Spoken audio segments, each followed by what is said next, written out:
ಅಯೋಧ್ಯೆ ರಾಮ ಮಂದಿರದಲ್ಲಿ ದೇಣಿಗೆ ಚೋರಿಯನ್ನ ಮಾಡಿದಂತ ಈ ರಾಕ್ಷಸರಿದ್ರಲ್ಲ ಅವರ ವಿಚಾರದಲ್ಲಿ ತನಿಖೆ ತೀವ್ರಗೊಳ್ಳುತ್ತಾ ಇದ್ದಂತೆ ಆಘಾತಕಾರಿ ಮಾಹಿತಿ ಆಚೆ ಬರ್ತಾ ಇದೆ. ಕದ್ದ ಹಣದ ಹಂಚಿಕೆಗಾಗಿ ಆರೋಪಿಗಳ ಮಧ್ಯೆ ಜಗಳ ಅಂತೆ. ಆರೋಪಿಗಳ ಚಾಟಿಂಗ್ನಿಂದ ಈಗ ಸತ್ಯ ಬಯಲಾಗಿದೆ. 2 ಕೋಟಿ ರೂಪಾಯಿ ಹಂಚಿಕೆಗೆ ಆರೋಪಿಗಳ ಮಧ್ಯೆ ಚಕಮಕಿಯಾಗಿದೆ. ಆರೋಪಿಯೊಬ್ಬನ ಮೊಬೈಲ್ನಿಂದ ಸತ್ಯ ಬಯಲಾಗಿದೆ. ಡಿಲೀಟ್ ಮಾಡಲಾಗಿದ್ದ ಚೋರಿ ಕುರಿತ ಚಾಟಿಂಗ್ ಅದು. ಚಾಟಿಂಗು ಸಂಭಾಷಣೆ ರಿಟ್ರೀವ್ ಮಾಡಿದ್ದಾರೆ ಈಗ ಸೈಬರ್ ತಜ್ಞರು. ಎಲ್ಲ ಆಚೆ ಬರ್ತಾ ಇದೆ.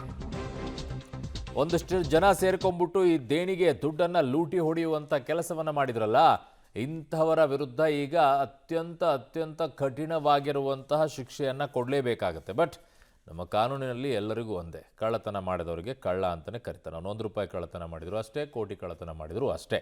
ನನ್ನ ಸಹೋದ್ಯೋಗಿ ಶಬೀರ್ ನನ್ನ ಸಂಪರ್ಕಕ್ಕೆ ಸಿಗ್ತಾ ಇದ್ರು. ಶಬೀರ್, ಏನು ಸಿಗ್ತಾ ಇದೆ ಮಾಹಿತಿ ಈಗ ಚಾಟಿಂಗ್ನಲ್ಲಿ ಆಗಿರೋದು, ಆಮೇಲೆ ಡಿಲೀಟ್ ಮಾಡಿರುವಂಥದ್ದು 2 ಕೋಟಿ ರೂಪಾಯಿ ವಿಚಾರದಲ್ಲಿ ಏನು ಮಾಹಿತಿ ಇದೆ?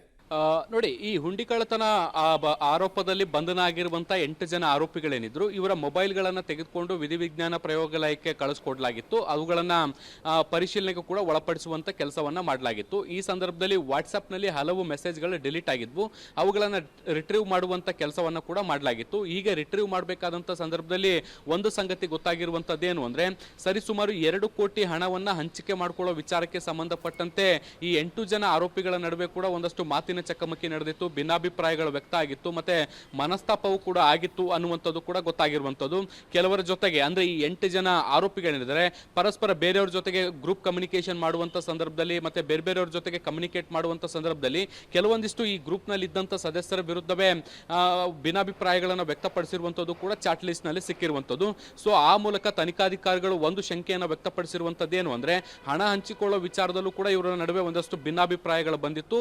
ಅಷ್ಟು ದೊಡ್ಡ ಪ್ರಮಾಣದಲ್ಲಿ ಹಣವನ್ನ ಇವರು ಕಳ್ಳತನ ಮಾಡಿದ್ರು ಅನ್ನುವಂತಹ ಅನುಮಾನವನ್ನ ಕೂಡ ಈಗ ಸದ್ಯಕ್ಕೆ ಅಧಿಕಾರಿಗಳು ವ್ಯಕ್ತಪಡಿಸಿರುವಂಥದ್ದು. ಅರುಣ್, ಓಕೆ, ಹಾಗೆ ಸಂಪರ್ಕದಲ್ಲಿರಿ ಶಬೀರ್, ವಾಪಸ್ ಬರ್ತೀನಿ. ಸೊ ಈಗ ಒಬ್ಬೊಬ್ಬರದೇ ಒಂದಿಷ್ಟು ಬಯಲಾಗ್ತಾ ಇದೆ. ಇವರೆಲ್ಲ ಈ ದುಡ್ಡು ಲೂಟಿ ಹೊಡೆಯುವಂತಹ ಪ್ರಕರಣಗಳು ಯಾವ್ಯಾವ ರೀತಿಯಾಗಿ ಪ್ಲಾನ್ ಅನ್ನ ಮಾಡಿಕೊಂಡು ಲೂಟಿ ಹೊಡೆದಿದ್ದಾರೆ ಅನ್ನೋದು ಕೂಡ ಆಚೆ ಬರ್ತಾ ಇದೆ. ಇಂಥವ್ರನ್ನ ಸುಮ್ಮನೆ ಬಿಡಬಾರ್ದು.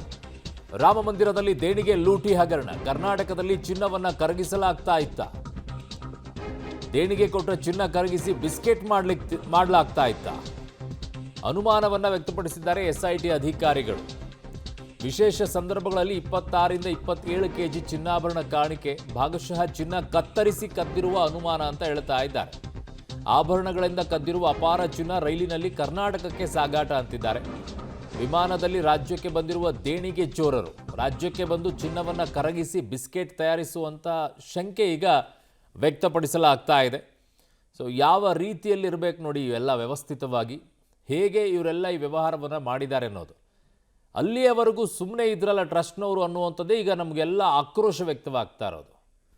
ನನ್ನ ಸಹೋದ್ಯೋಗಿ ಈಗ ಶಬೀರ್ ನನ್ನ ಸಂಪರ್ಕಕ್ಕೆ ಸಿಗ್ತಾ ಇದ್ದಾರೆ. ಶಬೀರ್, 1 ದಿನ ಓಕೆ, 2 ದಿನ ಓಕೆ, ನಿರಂತರವಾಗಿ ಇಲ್ಲಿ ಲೂಟಿ ಆಗ್ತಾ ಇದೆ, ನಿರಂತರವಾಗಿ ಚಿನ್ನವನ್ನ ಕದೀತಾ ಇದ್ದಾರೆ, ನಿರಂತರವಾಗಿ ದುಡ್ಡನ್ನು ಕದೀತಾ ಇದ್ದಾರೆ ಅನ್ನುವಂಥದ್ದು ಟ್ರಸ್ಟ್ನ ಗಮನಕ್ಕೆ ಬರದೇ ಇರೋಕ್ಕೆ ಸಾಧ್ಯನೇ ಇಲ್ಲ. ಎಲ್ಲಾದರೂ ಬಂದಿರತ್ತೆ. ಆದರೆ ಟ್ರಸ್ಟು ಕೂಡ ಸೈಲೆಂಟ್ ಆಗಿದೆ ಅಂತಂದರೆ ಅವ್ರ ಮೂತಿಗೂ ಒರೆಸಿದ್ರ ಅನ್ನುವಂಥ ಅನುಮಾನಗಳು ಹುಟ್ಕೊಳ್ಳುತ್ತೆ. ಅರುಣ್, ಅದರಲ್ಲಿ ಯಾವುದೇ ರೀತಿಯಾದಂಥ ಅನುಮಾನಗಳಿಲ್ಲ. ಯಾಕೆ ಅಂದರೆ ಈವರೆಗೂ ನಡೆದಂತಹ ತನಿಖೆಯಲ್ಲಿ ಕೆಲವರ ಹೇಳಿಕೆಗಳನ್ನು ಗಮನಿಸಿದರೆ ಅದರಲ್ಲಿ ಟ್ರಸ್ಟ್ನ ಗಮನಕ್ಕೆ ಬಂದಿತ್ತು ಅನ್ನುವಂಥದ್ದು ಭಾಳ ಸ್ಪಷ್ಟವಾಗಿದೆ. ನೋಡಿ, ನಾನು 2 ಇನ್ಸಿಡೆಂಟ್ಗಳನ್ನು ನಿಮಗೆ ರಿಮೈಂಡ್ ಮಾಡ್ತೀನಿ.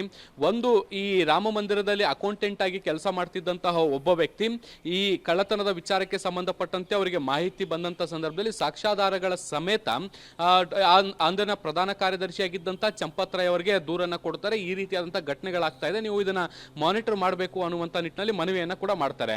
ಆದ್ರೆ ಈ ಕಳ್ಳತನದ ವಿರುದ್ಧ ಕ್ರಮವನ್ನ ತೆಗೆದುಕೊಳ್ಬೇಕಾಗಿದ್ದಂತ ಚಂಪತ್ ರಾಯ್ ಅವರು ಬದಲಿಗೆ ಅಕೌಂಟೆಂಟ್ ಅನ್ನ ಕೂಡ ಕೆಲಸದಿಂದ ವಜಾ ಮಾಡುವಂತ ಕೆಲಸವನ್ನ ಮಾಡ್ತಾರೆ. ಇದು ಒಂದು. ಇದರ ಜೊತೆಗೆ ಮತ್ತೊಂದು ಘಟನೆಯಲ್ಲಿ ಈ ಕಳ್ಳತನ ಮಾಡಿದಂತ ಕೆಲವು ಆರೋಪಿಗಳು ರೆಡ್ ಹ್ಯಾಂಡ್ ಆಗಿ ಸಿಗಾಕೊಂಡಿದ್ರು. ಸೊ ಆ ಸಂದರ್ಭದಲ್ಲೂ ಕೂಡ ಅವರ ವಿರುದ್ಧ ಯಾವುದೇ ರೀತಿಯಾದಂತ ಕ್ರಮಗಳು ಕೂಡ ಆಗಿರಲಿಲ್ಲ. ಸೊ ಇದು ಎಲ್ಲ ಏನನ್ನ ಸೂಚಿಸುತ್ತೆ ಅಂದ್ರೆ, ಕಳ್ಳತನ ಆಗ್ತಿದೆ ಅನ್ನುವಂಥದ್ದು ಗೊತ್ತಿದ್ರೂ ಕೂಡ ಉದ್ದೇಶಪೂರ್ವಕವಾಗಿ ಸಂಪೂರ್ಣವಾಗಿ ಮೌನವಾಗಿರುವಂತ ಕೆಲಸಕ್ಕೆ ಟ್ರಸ್ಟ್ನ ಸದಸ್ಯರು ಮುಂದಾಗಿದ್ರು.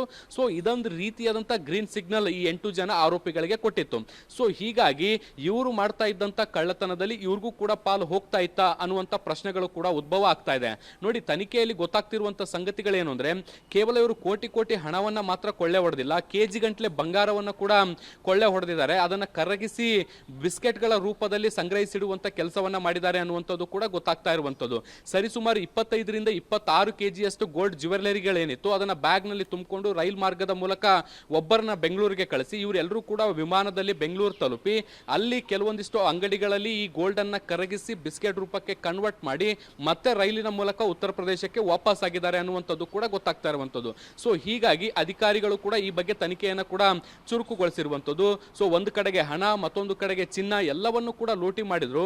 ಹೇಗೆ ಇದು ಟ್ರಸ್ಟ್ನ ಗಮನಕ್ಕೆ ಬಾರದೆ ಇದೆಲ್ಲವೂ ಆಗ್ಲಿಕ್ಕೆ ಹೇಗೆ ಸಾಧ್ಯ ಅನ್ನುವಂತಹ ಸಹಜವಾದಂತಹ ಪ್ರಶ್ನೆಗಳು ಕೂಡ ಉದ್ಭವ ಆಗುತ್ತೆ. ಈಗ ನೋಡಿ, ಈ ಒಂದು ಪ್ರಕರಣಕ್ಕೆ ಸಂಬಂಧಪಟ್ಟಂತೆ SIT ಮುಂದುವರೆದ ತನಿಖೆಯನ್ನು ಕೂಡ ಮಾಡ್ತಾ ಇದೆ. ಬಹುತೇಕ ಜುಲೈ 15ನೇ ತಾರೀಕುವರೆಗೂ ಕೂಡ ಅವರಿಗೆ ಸಮಯಾವಕಾಶ ಇದೆ. ಈ ಸಮಯದೊಳಗಡೆ ಅವರು 2ನೇ FIR ಅನ್ನು ಕೂಡ ದಾಖಲಿಸುವಂತ ಸಾಧ್ಯತೆಗಳು ಕೂಡ ಇದಾವೆ. ಬಹುಶಃ ಆ ಸಂದರ್ಭದಲ್ಲಿ ಟ್ರಸ್ಟ್ನ ಕೆಲವೊಂದಿಷ್ಟು ಸದಸ್ಯರ ಹೆಸರುಗಳು ಕೂಡ ಇಲ್ಲಿ ಉಲ್ಲೇಖ ಆಗುವಂತ ಸಾಧ್ಯತೆಗಳು ಕೂಡ ಇದಾವೆ. ಅರುಣ್.